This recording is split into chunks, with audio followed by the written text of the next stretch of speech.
Hier a eu lieu la 8e semaine consécutive de manifestations contre la réforme judiciaire. Plus de 200 000 Israéliens sont descendus dans les rues du pays pour protester. Oui, selon les chiffres des organisateurs de cette protestation populaire, il y avait plusieurs lieux de manifestation à Tel Aviv, à Jérusalem, à Haïfa, où pour la première fois, des Druzes israéliens ont manifesté contre la réforme proposée par le ministre de la Justice. À Tel Aviv, il y a eu quelques échanges violents avec la police. Des manifestants ont envahi le Ayalon, l'axe routier principal de la ville, et ont peint sur la chaussée un graffiti Bibi traite. 21 manifestants ont été arrêtés par la police.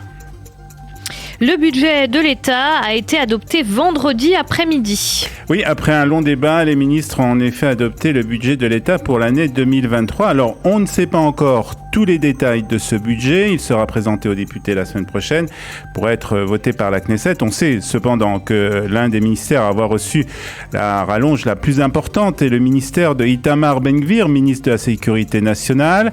Le ministre de l'Éducation, Yoav Kish, a annoncé aussi que le budget qui sera transféré à son bureau sera le plus important depuis la création de l'État.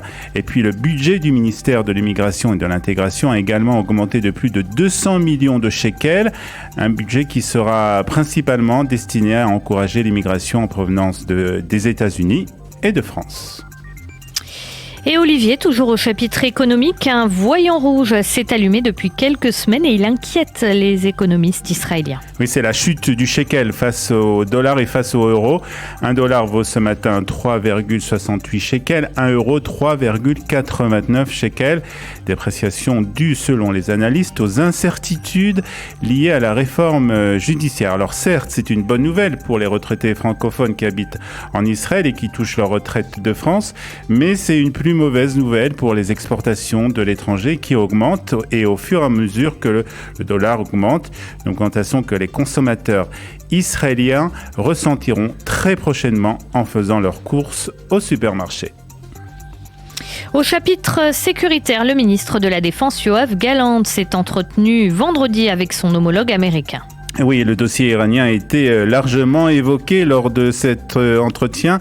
Yoav Gallant a déclaré à son homologue qu'Israël était très préoccupé par la poursuite de l'enrichissement d'uranium par Téhéran, soulignant la nécessité de redoubler d'efforts pour empêcher la République islamique de développer sa capacité nucléaire.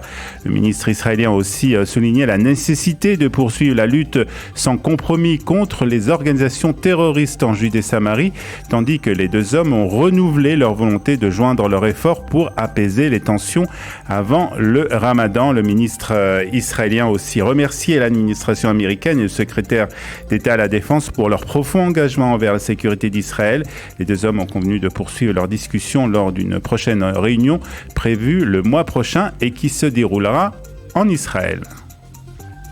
Et pour clore ce journal israélien, un Israélien justement a été retrouvé mort dans un parc au Népal. Vous nous en dites plus. Oui, il s'agit de Shmuel Boykener qui avait 30 ans et qui a été tué vendredi dans l'après-midi par un éléphant dans un parc national de Chitwan, c'est donc au Népal. Le jeune homme se baladait à vélo à 600 mètres de l'entrée du parc lorsqu'il a été attaqué brutalement par l'animal par derrière.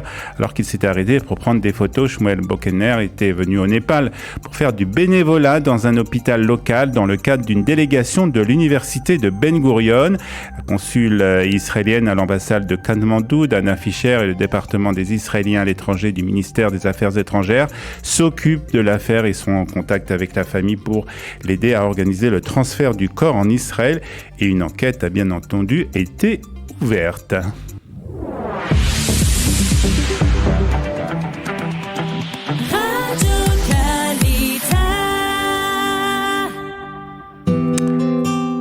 Alors nous allons jeter un coup d'œil sur la météo du jour de ce dimanche 26 février et les températures sont plutôt en hausse ici en Israël, une augmentation des températures puisqu'il fera aujourd'hui 16 degrés à Haïfa, 19 degrés à Tel Aviv, 19 aussi ici à Jérusalem, 22 à Beersheva et 25 degrés à Eilat.